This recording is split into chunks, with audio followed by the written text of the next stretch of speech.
Great morning, great morning, great morning. Hey, you guys. Come on in. Come on in. While you guys are coming in, I'm going to go ahead and share.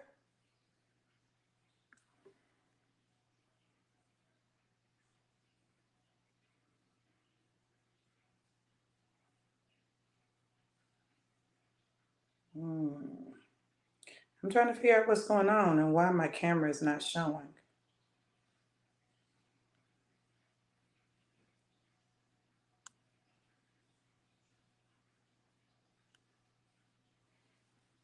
Hmm.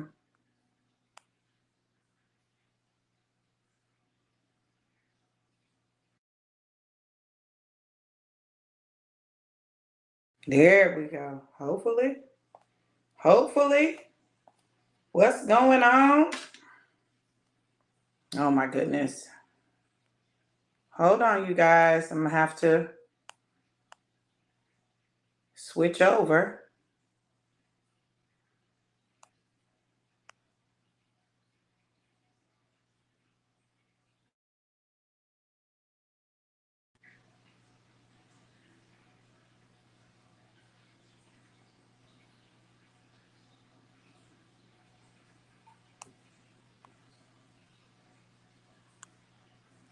Okay. I don't know why it did that, but it did. Okay. So you guys come on in, come on in.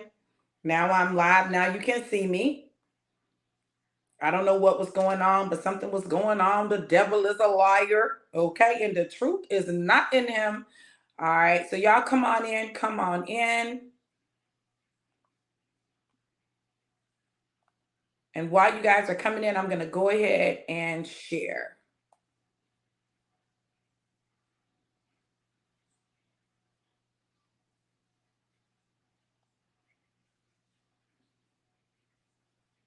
Okay.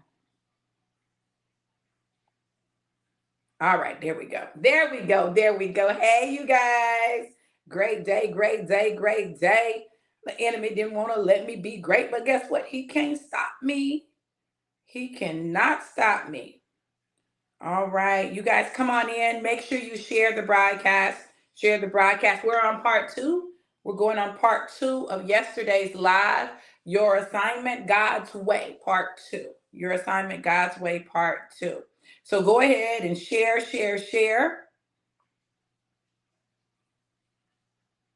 Share, and I'm going to share as well. Hey, Corey, how are you, gorgeous?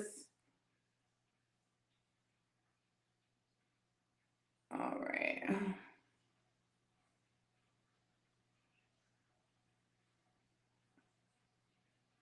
I'm even going to share it out because I just believe that a lot of people are going to be blessed by this. So I had to share. So let me know who's here and where you're tuning in from. Who's here and where you're tuning in from. Hey, sis, how you going? I'm amazing. Thank you for those blessings. I appreciate it. Let's go ahead and get some folks on the line. Get some folks on the line.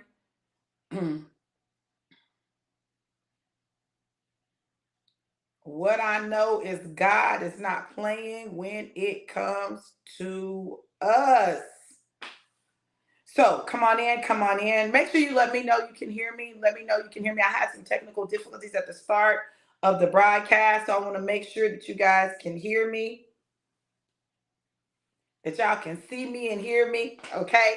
I know I can see me. So yeah, I just want to make sure y'all can see me. So listen, yesterday, thank you so much, Corey, for sharing. I appreciate it, boo. Yesterday, I started what has become a series. It was not intended to be a series. I was going to do one live, right? One live, and I was just going to talk about this real quick. And that's not what happened. It became a whole thing where God just began to break some things down. Thank you, Corey. I appreciate you letting me know.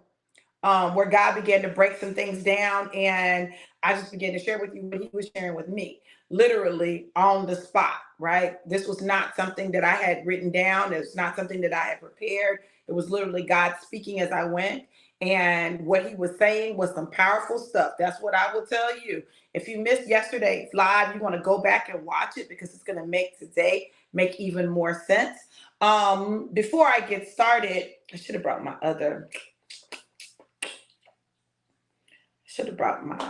iPad in here so I could have looked at that while let me do this though. Let me do this. Me and my many devices, right? Let me go on here. Okay. Let me see. So, yesterday, as I was talking, I talked about the different aspects of us walking in our destiny, basically following your assignment, completing your assignment. Hey, Mike, how you doing, brother? Good to see you. And so I'm going to let me just log into Facebook real quick on here, and I'm going to go back and I'm going to share with you all the main points from yesterday, which was step 1 to your assignment God's way, completing your assignment God's way. So, excuse me. Y'all bear with me. Hey, Martin, how are you, gorgeous? Good to see you. So, we talked about step 1 of completing your assignment God's way, and it was identifying your purpose, identifying your purpose, identifying your assignment, identifying your purpose, identifying your assignment.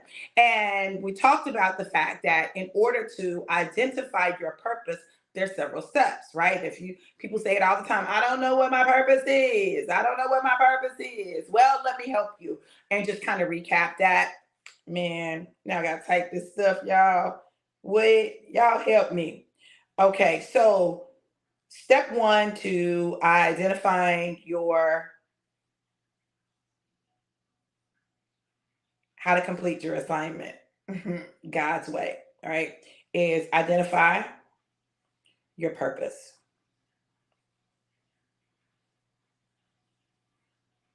Okay, so you want to identify your purpose. I'm trying to do it on the wrong screen. You want to identify your purpose. How do you identify your purpose? You say, Dr. V, I don't know what my purpose is. Okay, you want to identify. Come on, come on, come on, come on. Identify. Come on. Your areas of challenge. Your areas of challenge is where your purpose will be found, in your areas of challenge. Identify your areas of challenge, right?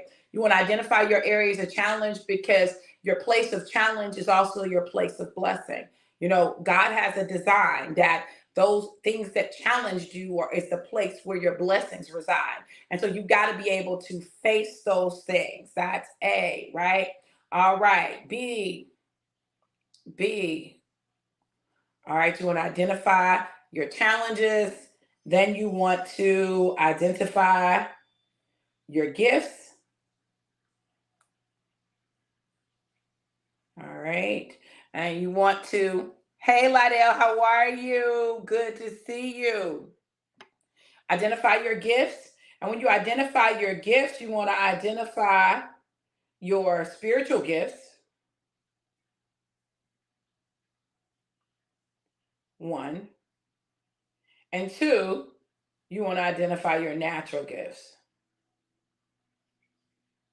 Okay. So 1, you want to identify your spiritual gifts. You want to know what your spiritual gifts are. There's a spiritual gifts inventory that you can take that will identify your spiritual gifts. But not only do you want to know your spiritual gifts, you also want to identify your natural gifts. Your natural gifts are those things that you do well and easily. You do it well, you do it easily. It doesn't feel like work. It doesn't feel like labor. Like literally, it just comes easy to you. Okay. So you want to make sure that you identify your gifts, both spiritual and natural gifts, right? Now, once you've identified your gifts, because remember, in identifying your purpose, or assignment, your purpose, you want to identify your areas of challenge. B, identify your gifts, natural and spiritual gifts. Hold on a second. Let me go here because I'm gonna try to make it as easy as possible for me to do this. And then after you have identified your areas of challenge and you identify your gifts, the next thing that you're going to do, hold on, let me get to me.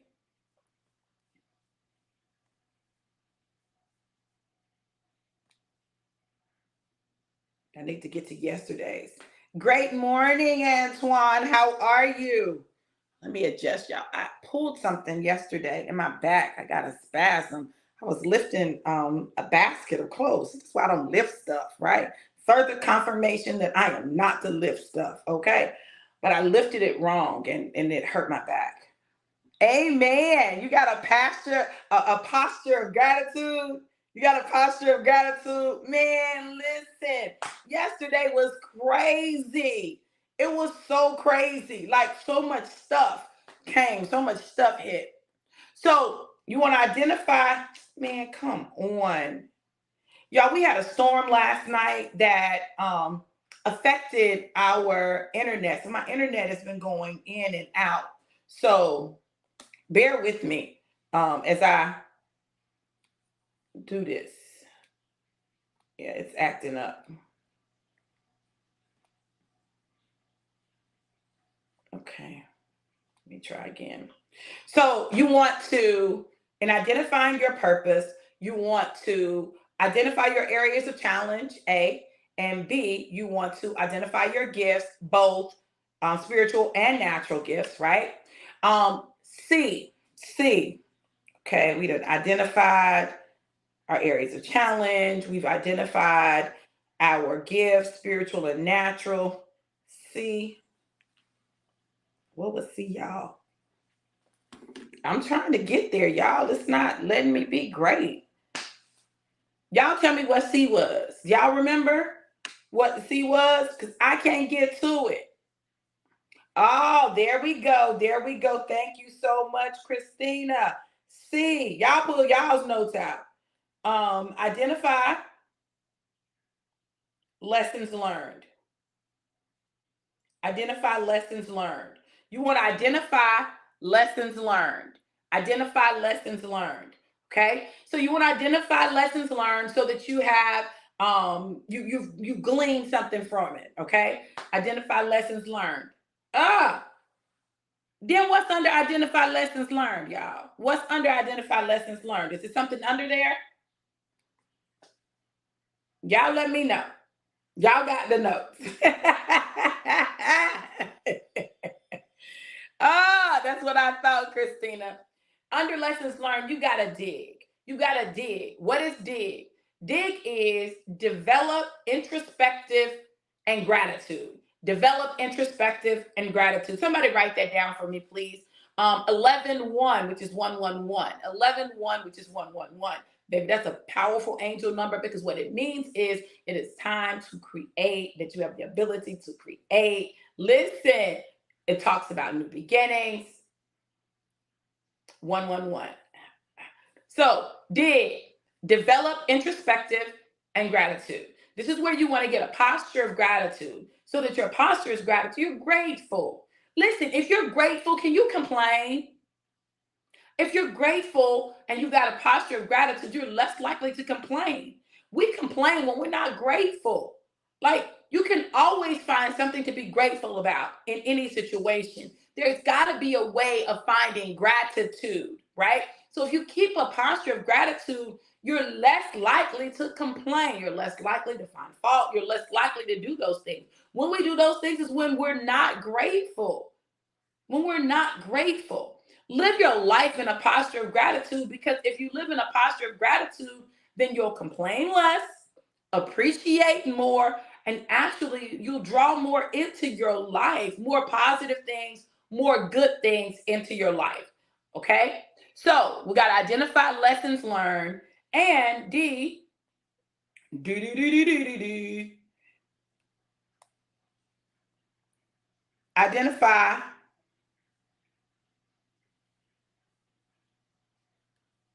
blessings.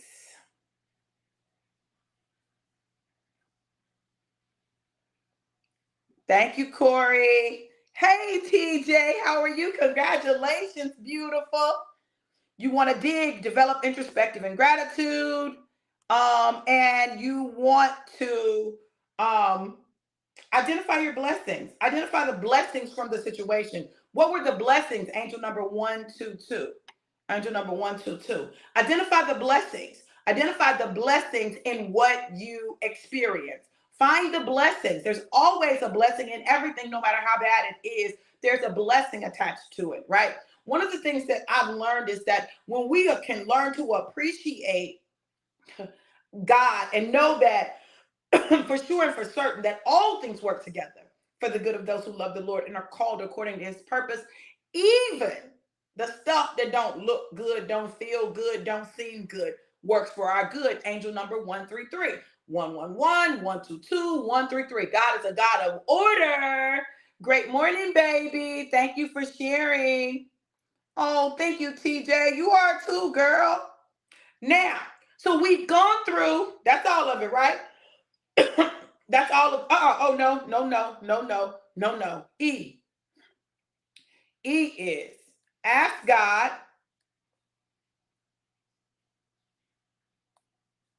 how it all works together. Ask God how it all works together.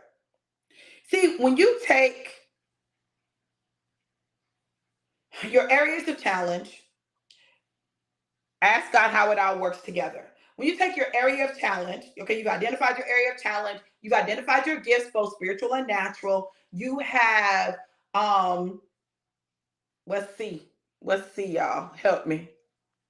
You have identified lessons learned. You've identified the lessons learned. Let me get to C. You've identified lessons learned. Okay. Then you had to dig. You had to dig. It's just, and you've identified the blessings from the situation. Then you can ask God how it all works together. You can ask God how it all works together. Listen, when you understand that, then now you are ready for step 2 to your assignment God's way. Okay. So we've identified your purpose. That's established. We went through all of that, right? So step 2. Step 2, after you identify your purpose in your assignment God's way. Identify your purpose. Pause.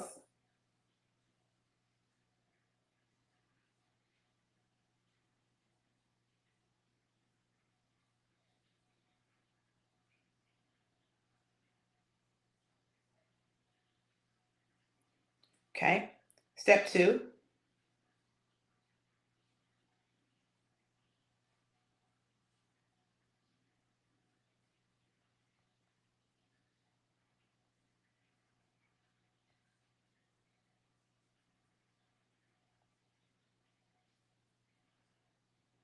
Okay. Here we go. Then you want to discover your destiny. So once you identify your purpose, then you want to discover your destiny. Where is God taking you? Where is God taking you? What is your destiny? Where is it that he is taking you? What is it that he desires to do through you, right? So you got to discover your destiny. Well, of course, discovering your destiny is another process. It's another process. Now look, now y'all may struggle with this, but just go with me on this journey. Angel number 133. When we are looking to discover our destiny, we must have certain postures. There are certain postures that are going to allow us to see destiny, right? So let me talk about your posture. You got to get your posture right. Get your posture right. Hmm.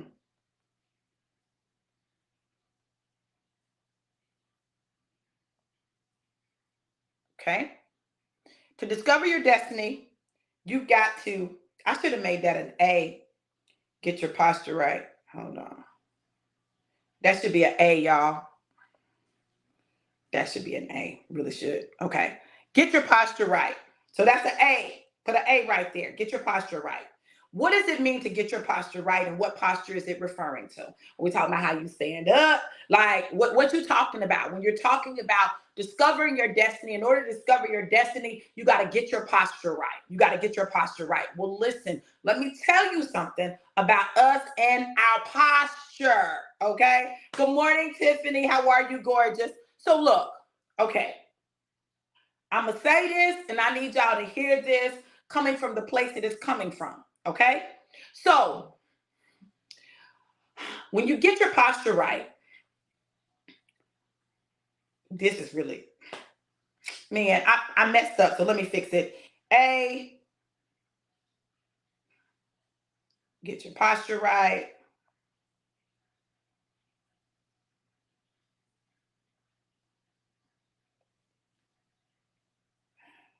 Get your posture right. It's an A, okay? All right. A1, what does that mean? Get your posture right. How do you do that? Man,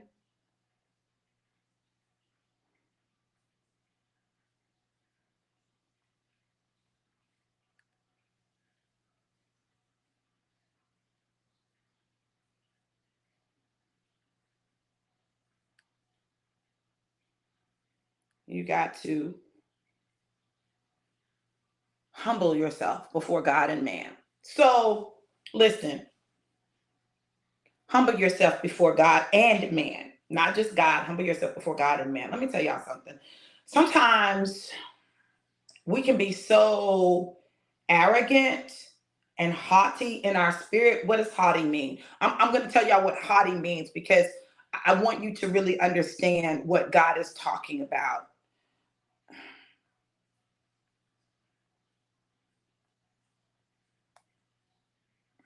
What a haughty spirit is. A haughty spirit is arrogantly superior and disdainful. So it's not just about being arrogant. It is about being arrogant and you got disdain for other people because they're not like you. Okay? So in the words of positive intelligence, this would be your judge on fleek, right? This would be your judge on fleek. So you got to humble yourself before God and man, because guess what? Listen to this. And this is what God does to me. I ain't trying to say what he gonna do to nobody else, but this is what God does to me. When I get haughty, and I start feeling like I'm better than somebody, in a situation, angel number 144. Y'all notice the sequence? 111, 122, 133, 144. Okay. So when I get like that, God will quickly remind me of a situation that was similar, where I did something similar or I did the same thing. Okay. So he humbles me. Now, he doesn't just humble me before him, but he'll also have me share it with the person so that they know that, listen, God checked me. I was trying to come one way, but God checked me. So it allows me to confess that attempt at haughtiness that keeps me from being prideful. Look, I've told this story before. When I was married to my ex-husband, the first time we were married to one another, there was a lot that was going on, and I was not happy in the marriage. There were things that I desired from him that he was not giving me. There were things that were falling flat. I was trying to serve God. He just wasn't really trying to do it like I was doing it.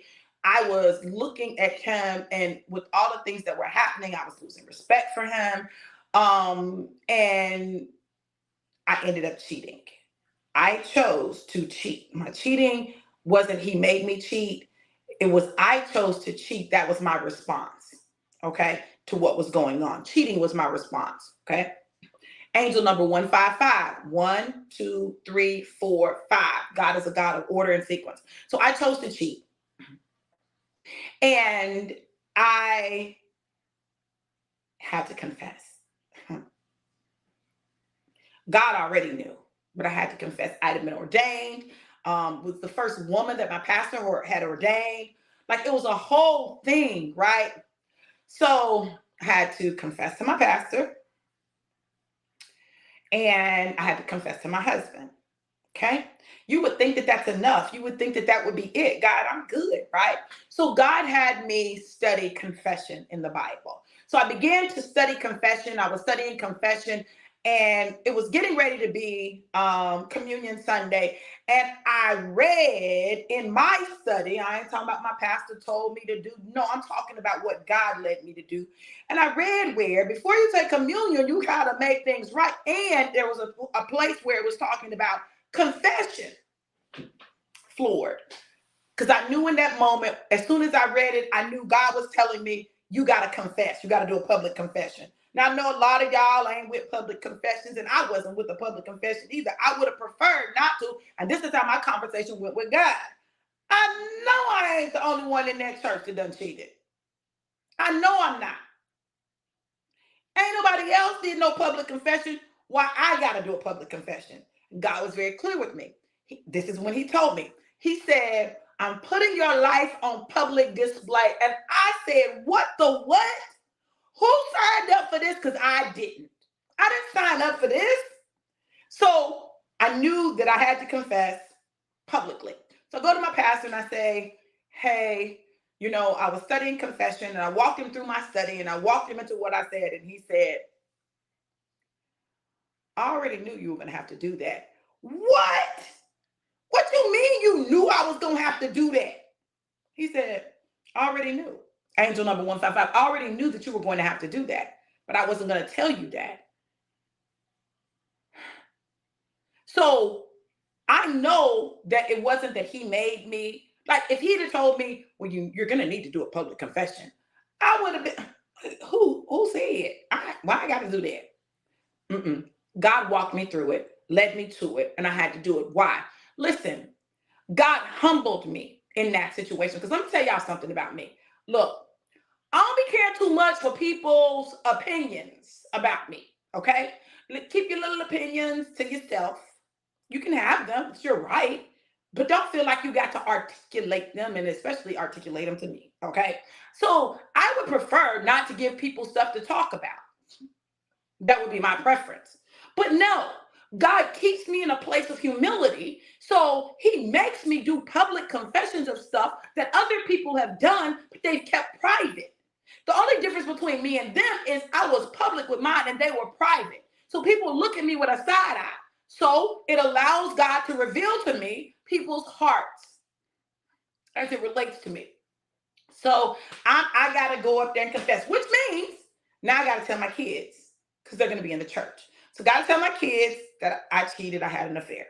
Okay. Got to tell my sons and my daughter this. Okay. So tell my husband I got to do a public confession. He normally didn't go to church, but he went to church this Sunday. Okay. Because he was going to be there to support me. Now, listen. That's why I tell y'all, this man is not a bad man. Listen, it's not that he was a bad man. That's not it. That wasn't it. That wasn't the issue. Okay? Because most men would not have been able or willing to stand up there beside me. Well, he was sitting down. I was standing up. For me to do that and publicly embarrass him. Because you know how men and their egos are, especially when it comes to their woman. Angel number 166. Especially when it comes to their woman, their wife, right? First of all, the thought of another man entering their wife is problematic enough. But to have their wife publicly say that in front of people so that everybody knows, now you're looking stupid like boo-boo, most men are not going to do it. But he stood, listen, let me tell the story. So I have to go up and I have to make a public confession that I cheated. Now listen, this is what I say in my mind. Okay, God, I'm going to do this, but I am not getting ready to beg these people for forgiveness. I'm not begging them. I'm not begging them for forgiveness. Okay. So I stand up there and I say, I have to ask for forgiveness for I have sinned. I ain't Catholic. I'm acting like I'm at the doggone Catholic church talking about forgive me, Father, for I have sinned, right? So I'm standing there and I'm like, and I'm not going to cry. I'm not crying because I'm gangster like that. I'm G like that. Come on, y'all. I'm not crying. I'm not going to cry. So I'm standing up there and I say that and I think I'm good. I'm like, oh, this wasn't bad. God said, name it. What? Not only do I have to confess that I've sinned publicly in front of the whole church before communion, but now you telling me I got to tell them what I did? So I had to say, I committed adultery. As soon as I said I committed adultery, I broke. Tears began to flow. See, because your pride will have you up there like, y'all can't judge me. Only God can judge me, right? As soon as I said I committed adultery, I broke and I began to weep. See, God is looking for a contrite spirit. He's looking for a contrite. He wants our spirit to be contrite in our dealing with sin. Okay? When we're dealing with stuff, like God is trying to get us to a place where, we got the right spirit. Listen, he was working on my spirit. He was working, God was working. This wasn't about the people. It wasn't about my husband. At the time, it wasn't about my pastor. This was about me and God. God said, I need you to get your spirit right. Your spirit ain't right concerning this. I cried. And as I began to weep, my husband at the time came up. He stood beside me. God was showing me something. He stood beside me, put his arms around me. He looked at the people and he said this: none of you can judge her. If God has forgiven her and I've forgiven her and the pastor's forgiven her, who are you not to forgive her? And God in that moment showed me, I need y'all to catch this. God in that moment showed me what unconditional love looked like. It reminded me of Hosea. And I ain't saying I was just out hoeing. I wasn't. But Hosea had to stand beside a wife who had cheated. And everybody knew that she had cheated. It doesn't matter if it was one time or if it was a dozen times or if it was one person or if it was multiple people. Listen, for a man, it's hard. That's tough. Now, men can expect us to forgive them all day long, right? They can expect us to forgive them all day long. They can expect us to deal with the thought of them with another woman or other women. Like, that's kind of expected for us to forgive them. But them forgive us, that's a different story. So God was showing me the power of his unconditional love. But most importantly, he was showing me that when you humble yourself before him and man, it puts you in a different posture. There's a posture of humility that we have to operate in. We got to have a posture of humility. What does that mean? It means that we don't get too haughty. We don't think too highly of ourselves. We're not quick to judge other people. We're less likely to speak on people's situation. We got to be real careful with our mouth, how we use it. Listen, we got to dial back the judge. Dial back your judge. Dial back your judge. Because we've got to remember, with the same measure that you judge someone else, God judges you. Can you stand or withstand that judgment? So you got to humble yourself before God and man, because it keeps you in a posture of humility. So when you get your posture right, you have, listen, hold on, let me get to it so I can type it in. You have lowercase a, because that was a one. A posture of humility.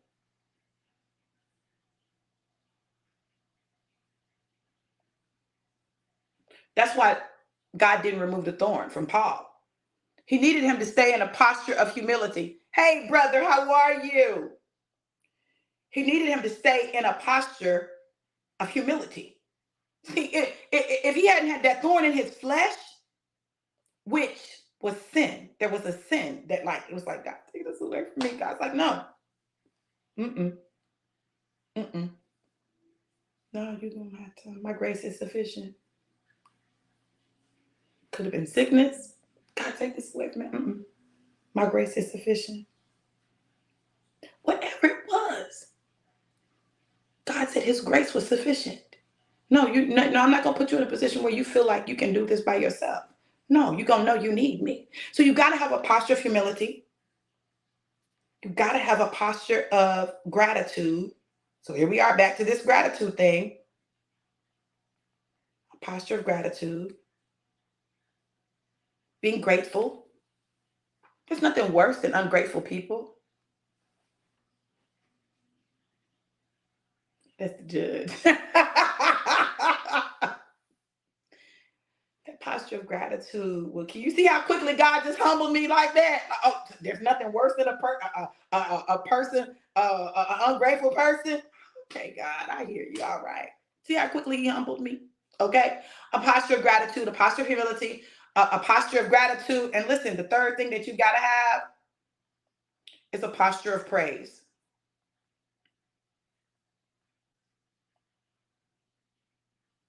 Posture of praise, right? You got to be able to praise God in the midst of while you're going through. You got to be able to praise God. So you need to have a posture of humility, a posture of gratitude, a posture of praise, and then the last one, CD, is a posture of prayer.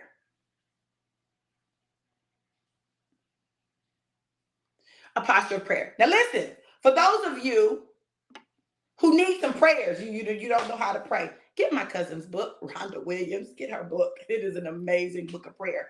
Listen, she got prayers for everything, honey. Look, I'm telling you, and she has laid them out, and they are powerful and they work. A posture of prayer. Why? If you have a posture of prayer, it's not that you're just praying at a certain time. You're in a posture of prayer, which means that you're praying. You're praying all the time. It's not like, so look, let me say this. I'm a multitasker. I'm a multitasker. I always multitask. Like, I rarely do one thing and one thing only. I'm a multitasker, right? So my posture of prayer will have me in a place where it's not like I have a set time when I pray. Like, oh, this is my time to pray. No, I walk in a posture of prayer. So I pray at any time. Angel number 147. That's 14 and 7. Double 7 and 7. Come on, y'all. Listen, I need y'all to understand this. Oh, Rhonda, put the name of your book in the comments. Put the name of your book in the comments so that I can share it. So I can be in the bathroom, using the bathroom. That's one of the places that's my primary prayer spot, is in the bathroom, right? I listen, in the word and in prayer, right? I can be in the shower and all of a sudden something will come upon me and I'll just begin to pray, right? I'll just begin to pray out loud, right?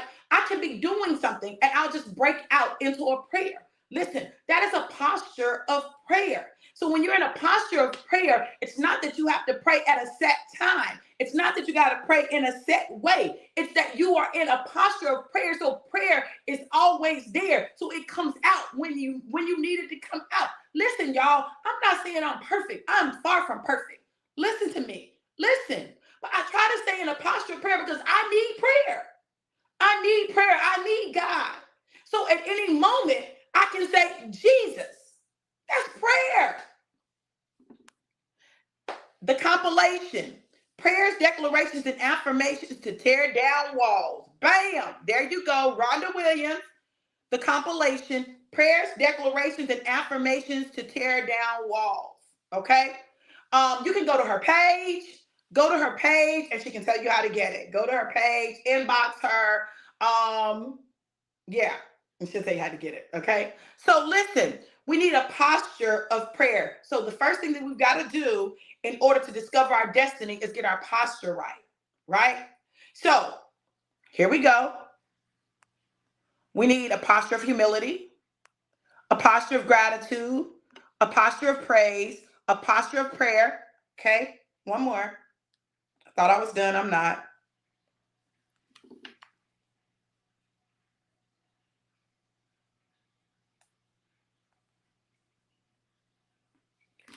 Okay. We need to have a posture of listening.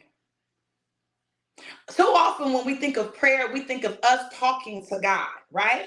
So we can pray prayers, we can declare things, we can state affirmations, um, but the posture of listening is you're listening to hear. When you're praying, you got to give God time to speak. You got to let him talk to you. There you go. www.thekingdomcompilation.com. www.thekingdomcompilation.com. Okay, that's her website. That's where you can order the book. All right, y'all got it? So you got to have a posture of listening, a posture of listening. That means that you're listening to hear and understand. Now, let me talk about listening for a minute. So, in teaching communication, I talk about listening and what listening is and what listening's not, right? Listening is not the same as hearing, but you must hear in order to listen. Let me say it again. Listening is not the same as hearing, but you must hear in order to listen. You hear a number of sounds at any moment, right? There's a lots of things going on, but what you hear, all these different things, all these different sounds going on.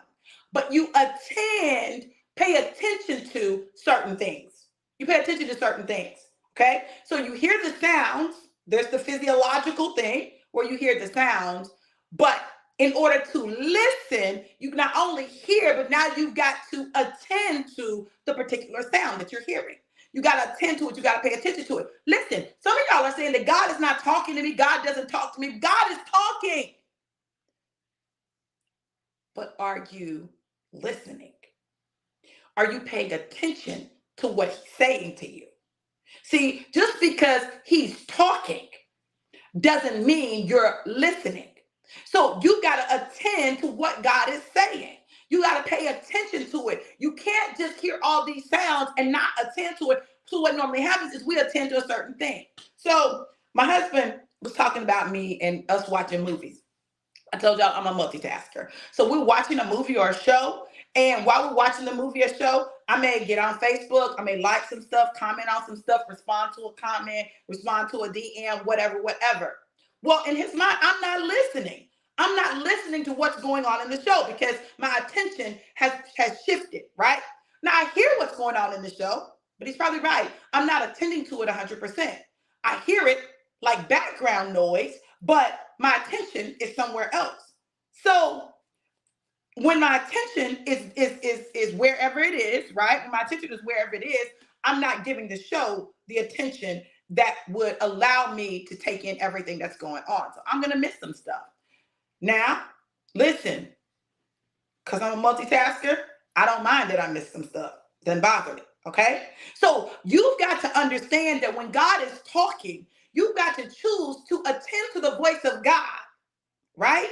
It doesn't mean that other stuff is not going on around you. It doesn't mean you're not aware of what's going on around you. It simply means that you're choosing to attend to the voice of God. You got to choose it. It's a choice, right? So you got to have a posture of listening. You got to attend to the voice of God. But listen, listening isn't done because you attend to the voice of God or you attend to something. You pay attention to something because you can pay attention to something and still not understand what's being said. You can pay attention to something and still not understand what's being said. So you pay attention, you hear it, you're paying attention to it, but you're not understanding what's going on. So now you've got to attend to it. You got to hear it, attend to it, and you've got to understand it. You got to understand it. How do you get understanding? Understanding is when you take the information that is being conveyed and you begin to explore the information. You begin to dissect it. You may have to write it down so you can go back to it. Some of you are missing vital keys in your instructions from God because you didn't write it down. That's why the word of God in Habakkuk 2 says, write the vision and make it plain. I've been guilty of that. I've done that. God said something to me. I didn't write it down, so I lost it. Like I forgot something. I missed something, right? So you got to hear, attend, and understand. With your understanding may come with your writing it down. Write it down. Make it plain. You got to have a posture of listening to the voice of God so that you can know, listening to others so that you can understand, and not listening to respond, but listening to understand. One of the easiest things for us to do is to listen to respond. We already got our response before they even get their words out. I've been guilty. Okay, listen. When you listen to understand, you can get to what's going on behind what's said.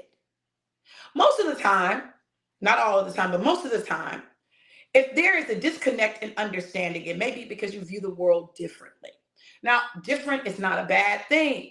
It's not a bad thing. Listening requires you to seek to understand more than you seek to be understood. Seek to understand more than you seek to be understood, okay? You know God be talking to me, okay? So,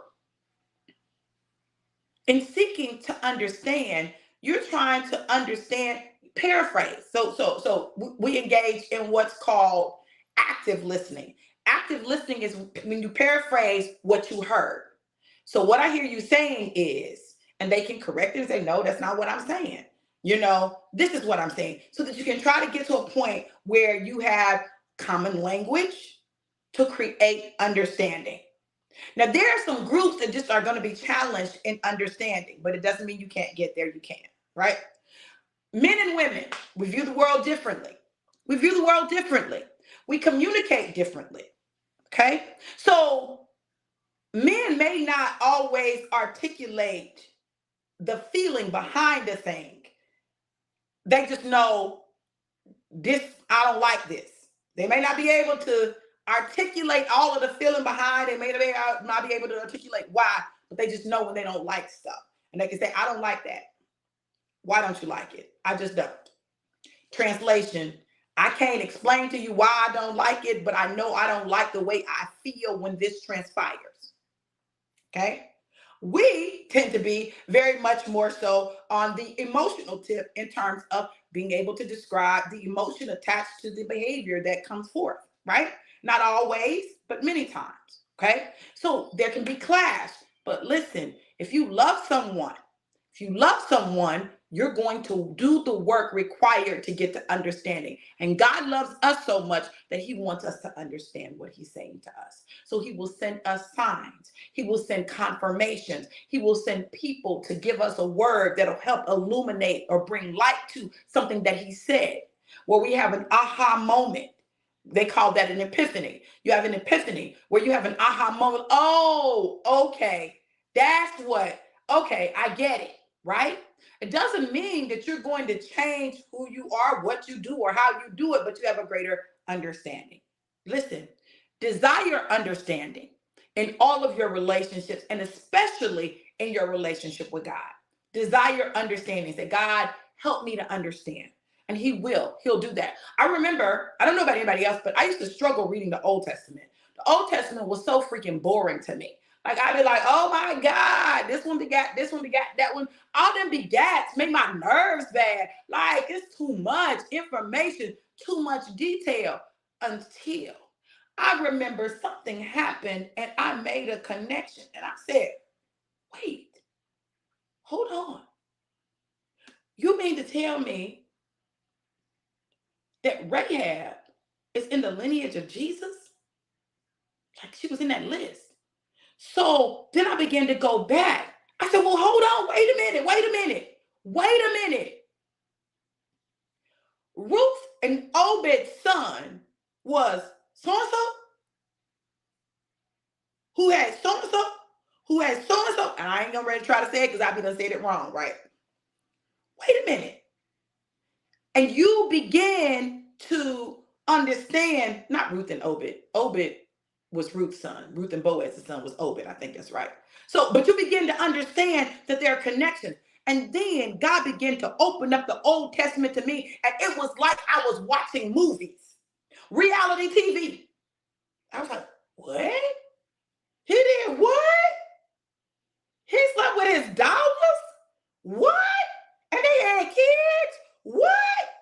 Listen, I began to read the Old Testament differently because it became alive to me. Let God's words to you become alive to you.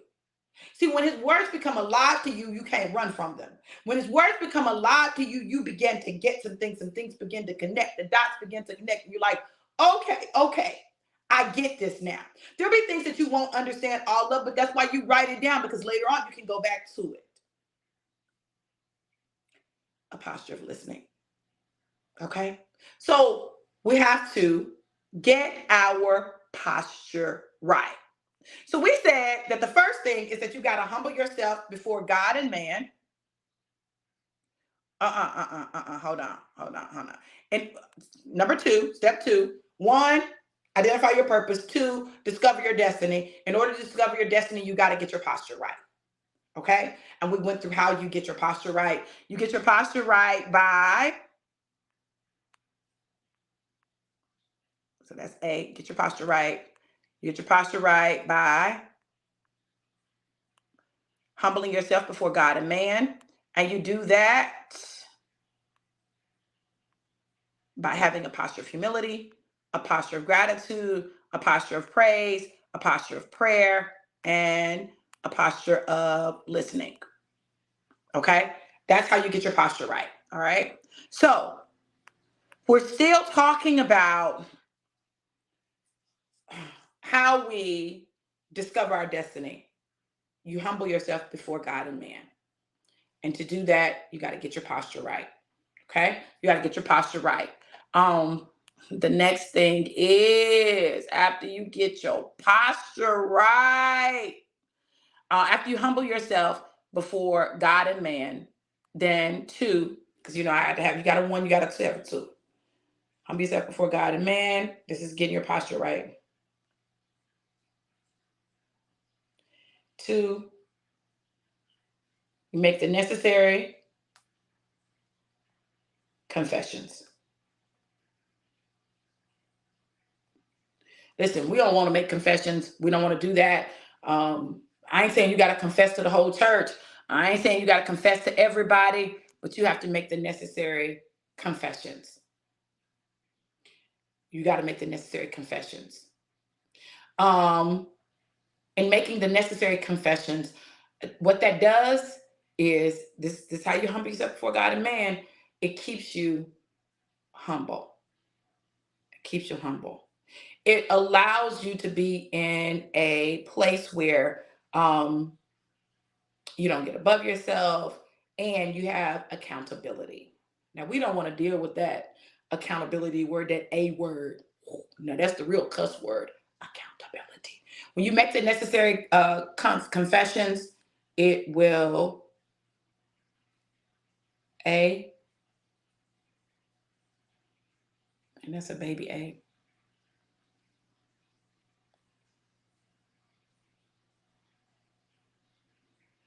Keep you accountable. This is why people don't want people to know what they've done, because they don't want anybody watching them in case they do it again. Don't want anybody watching you in case you do it again. Making those necessary confessions keeps you accountable. Keeps you accountable to others. Keeps you accountable to others, right? But the other thing it does is it keeps you aware of your actions. Keeps you aware of your actions. Keeps you aware of your actions. See, not only do you want to be accountable to other people, it's important to have people in your life that you're accountable to, but it keeps you aware of your actions and it keeps you on your toes, right? When you act like you ain't done it and it ain't an issue for you, then you're more likely or less likely to be aware of the things that you're doing that can lead to certain things. So it keeps you aware, keeps you accountable, and it keeps you aware. Awareness is key. Yours and the awareness of others. Not for them to judge you, not for them to judge you, but for them to hold you accountable. So listen, if you want to get to your destiny, you can't get to your destiny without accountability and awareness. You can't. It's not possible, right? It's not possible because you're going to miss things and you're going to get caught up in stuff that are designed to be a distraction to you. All right. So that's the two. Okay. You got to stay humble. Humble yourself before God and man. Okay. So to discover your destiny, you got to get your posture right. Okay. Which should be an A. Get your posture right. And to get your posture right, you got to humble yourself before God and man. When you humble yourself before God and man, you do that by having a posture of humility, a posture of gratitude, a posture of praise, a posture of prayer, and a posture of listening. Okay. After you humble yourself before God and man,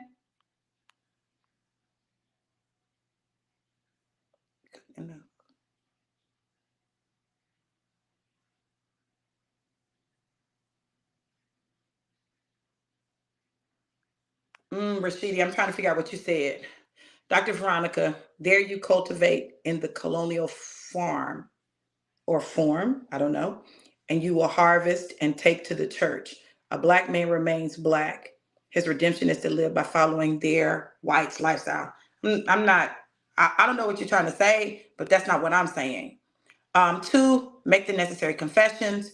It keeps you accountable and it keeps you aware of your actions. Okay. All right. Now, so we got the first thing. Okay. So to discover your destiny, you must get your posture right. Okay. You got to get your posture right. Now, after you get your posture right, all of this has been about posture. All we've dealt with is posture.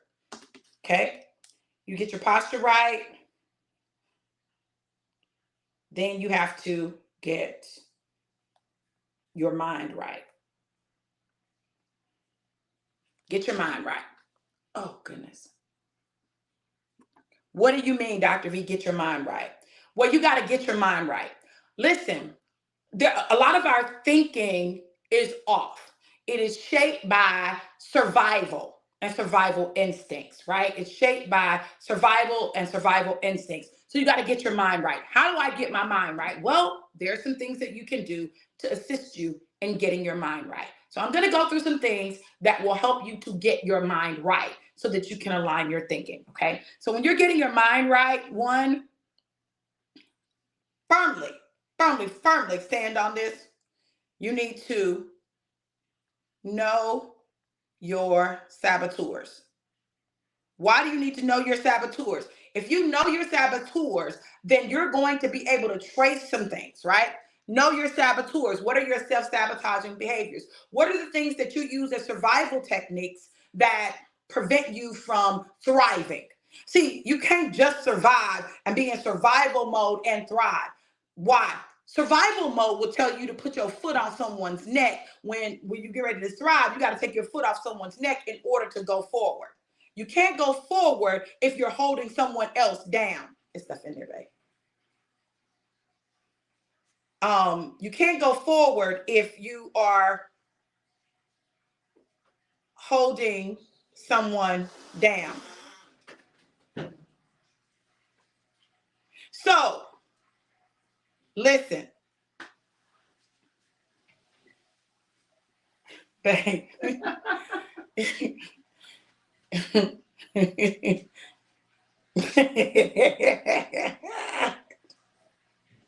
So my saboteurs are kicking in, okay?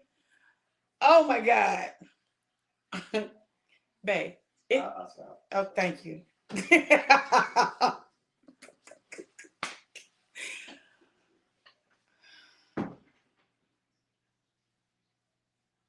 This is real life. In real life, these are the things that happen, right? So you got to know your saboteurs. One of my saboteurs is a stickler, right? There's a way that I feel like things are supposed to be done. And my stickler, when my stickler takes over, my stickler, like, I don't like open stuff. I can't have open doors, open drawers. Like, it bothers me, right? To have things open that are supposed to be closed. So if something's supposed to be closed, like, I need it closed. I need to close it. Why? what it does is it closes off all this extra. I told y'all, listen, the way my mind works, my mind is always going, right?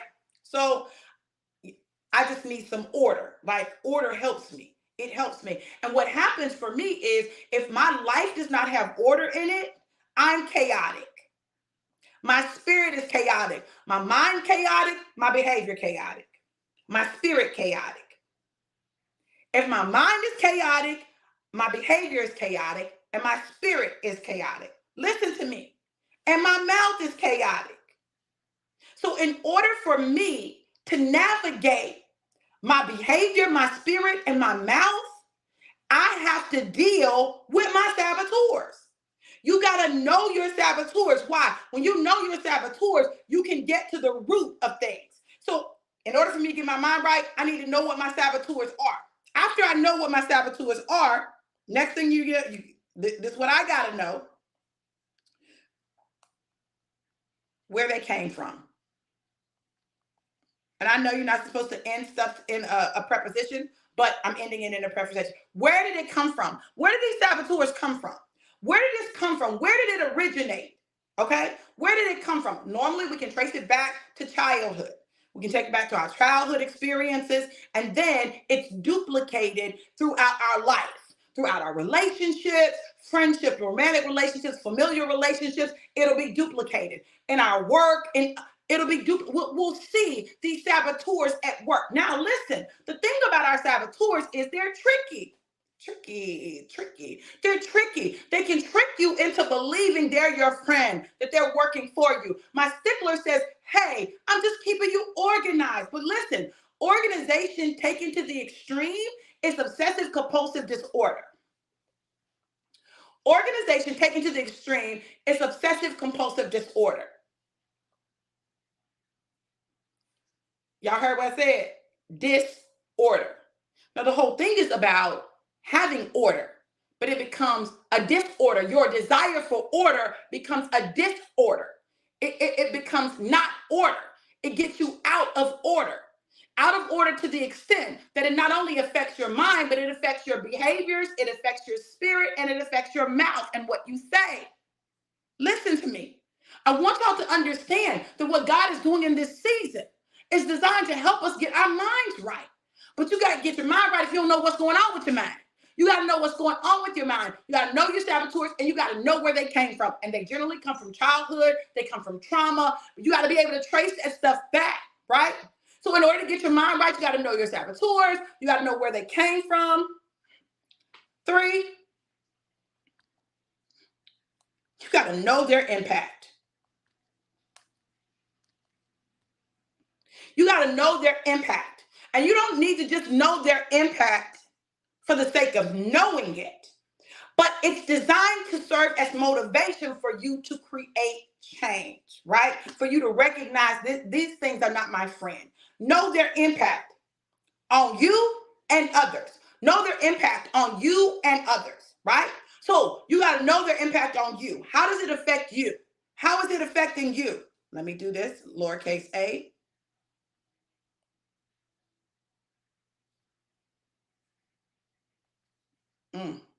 How it impacts you, right? Some of us only move on things when they affect us, when they impact us. You got to know how your saboteurs affect you. How do they affect you? What do they do for you, right? How do they interfere with your life, right? So one of my saboteurs leads to procrastination, right? Leads to procrastination. And procrastination leads to being late. Okay. Now, the truth of the matter is my lateness and my procrastination is normally rooted in a desire for perfection. When I feel like it can't be perfect, I'll put it off. It's something I don't like, but also I feel like it's not going to be perfect. So let me share this with you. So I'm putting my online classes together, right? And we did a faculty training. And in the faculty training, they have each of us put our bios in, set it up, put our bio in, we put our introduction in. and I'm looking at my bio and I'm looking at other people's bios and I'm like, oh my God, I don't like my bio. Oh my God, I need to change my bio. I need to add more. I need to do this. I need to do that because it's not perfect. I have to catch myself, y'all, because I know that one of my saboteurs is hyperachiever, right? Hyperachiever wants to do everything better than everyone else, okay? I have to be the best, okay? And if I'm not the best, guess what? I'm not playing. I don't want to play no more because I can't win. I want to win, right? I'm very competitive. That competitive nature comes out, right? So this is how it impacts me. So I will allow myself to procrastinate, to be late, and then it negatively affects relationships, performance. Things don't get done because I'm trying to achieve an ideal that does not exist. So I have to make myself not be consumed with perfection. I have to make myself. I have to kill that thing. I have to tell myself, listen, just do it. Get it done. Done is good. Because on my worst day, when I do my worst version of anything that I do, it's better than 90% of people's best. I'm not saying it to be braggadocious. I'm just telling you. So I'm worried about it being perfect when it doesn't have to be perfect to be effective. Okay? So here we go. Listen. So you want to know how it impacts you, but you also want to know how it impacts others. Okay? Now, why? Because some people are motivated and driven by how things affect them. Other people are motivated to create change when they realize how it affects other people. They can deal with or are willing to deal with how it affects them, but they're not willing to deal with it negatively impacting other people. Man. So you need to know not only how it affects you, but how it impacts others. My saboteurs, the way they impact other people, listen, when I began to look at that and I began to look at the effect that it has on other people, I was like, whoa, ooh, that's why my kids are like this. I can look at my sons, and there are things that my sons do that I can tell their girlfriend and their wife why they do it, why they make that choice. Okay, babe, love you. Why they make, I don't get no kiss, why they make that choice. Because it's in response to something that I've done in life. It's a response to how I dealt with something or how I did something. My stickler makes them not want to be doing a whole bunch of cleaning up. Because I used to make them clean up, organized by color, all of that. Right? He had his headphones in. He didn't hear nothing. Baby, you didn't even hear me ask you for a kiss. I said, where my kiss? And you done gone out the door. And I didn't get no kiss. Listen. So my stickler affected them. My hyperachiever affected them, right? Because I was very achievement driven. I had to make modifications with my last set of kids. And even then, my daughter got a lot more of it than my younger boys did. But I had to make modifications because I realized that my hyperachiever was, and I didn't even know it was called that, but I knew what I was doing was not positively impacting. So I had to make adjustments. You have to make adjustments. There are things that you got to make adjustments in. That's a part of getting your mind right. Good thing I'm listening, huh? Mwah, I love you. I love you too. So when you understand that, then you can begin to get your mind right. You gotta know their impact, right? Look, we've gone on longer than I had planned. But I hope and pray that this helped you to understand some things. It's one of the many reasons why I do what I do the way I do. So through Friday, you're able to register for the No More Sabotage, the No More Sabotage 6-week supercharge. The No More Sabotage 6-week supercharge. By going to bit.ly/no more supercharge 1, right? No More Supercharge 1. Why am I telling you this? Listen, you can know all of this information and not do anything with it and still be stuck in the same place. With the No More Sabotage, No More Supercharge, No More Sabotage Supercharge, what you're going to get is accountability. You're going to get awareness. You'll be able to get your mind right, okay? You're gonna know what to do with them saboteurs and how to kill them. You're gonna know how they impact you, where they came from. You're gonna learn all of that, but then you're also gonna apply principles that allow you to destroy them and to kill them so that they're not overtaking your life and your world. Y'all, listen, if we're gonna get our mind right, we gotta know our saboteurs, where they came from, know their impact, and then 4, be willing to kill them.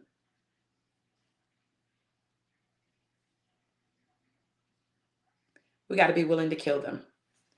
We got to be willing to kill them. And that is a key part of what we're doing. You got to be willing to kill them. You got to be willing to kill them. Okay? They're not your friend. You got to be willing to kill them because they'll hold you hostage and keep you stuck, not able to move forward, not able to grow. And you can say, I didn't know. Oh my goodness. Lord, they said,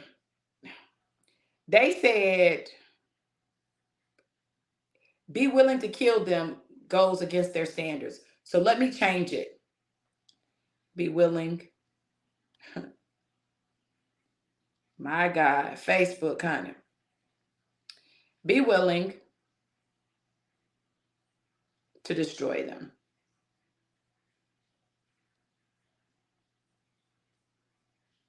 Put saboteurs.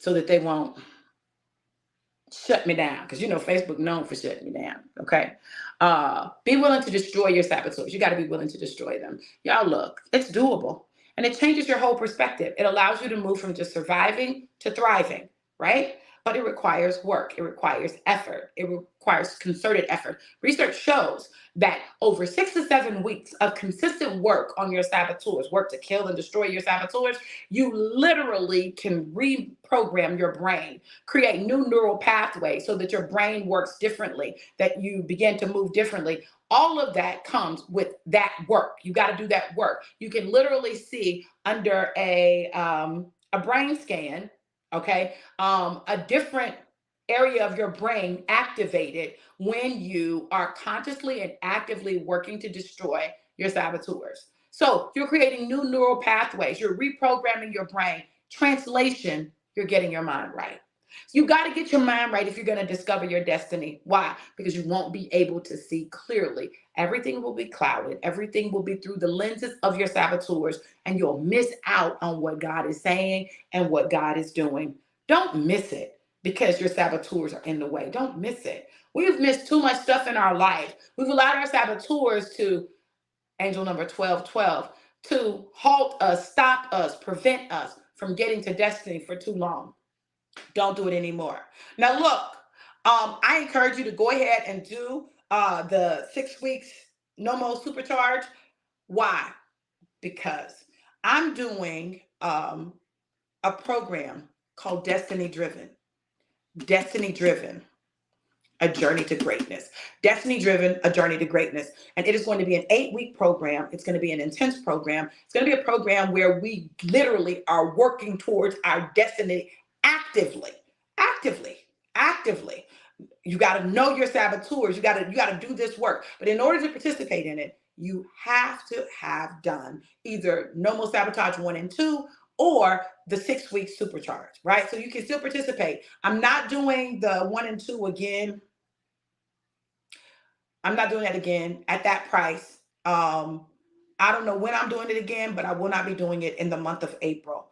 So listen, I encourage you to go ahead and do the 6-week supercharge because it will allow you the opportunity to be a part of Destiny Driven, should you choose to, right?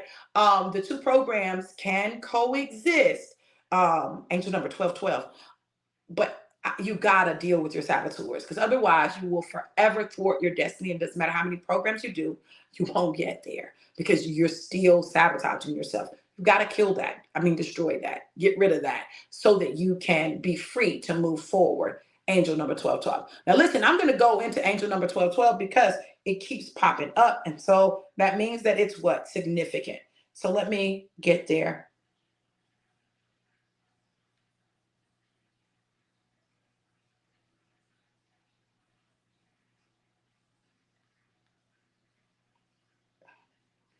Okay. Angel number 1212 is thought to represent prosperity, contentment, and joy. Prosperity, contentment, and joy. Wow.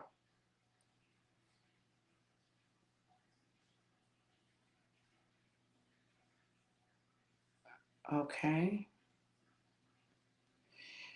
When this number keeps popping up in your life, it is thought to mean that you are on the right track to receiving these associations.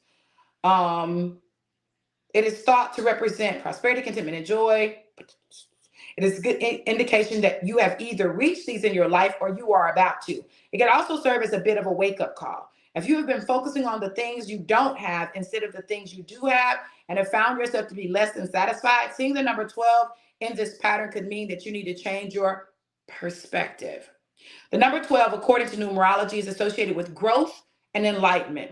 If you break that down to the separate numbers 1 and 2, you would get the meanings of new beginnings and patience, respectively. The number 12, 12 meaning that you, 12, the 12 meaning, the number 12, 12 meaning can then be represented by double portions of each, and adding those separations together would make 3, which represents one's feelings and connections. Another way to look at this would be 12 plus 12, which would be 24, which is 6, which represents the embodiment of the heart. Yet another way to break it down is 12 times 12, which is 144, which is 9, which represents completion.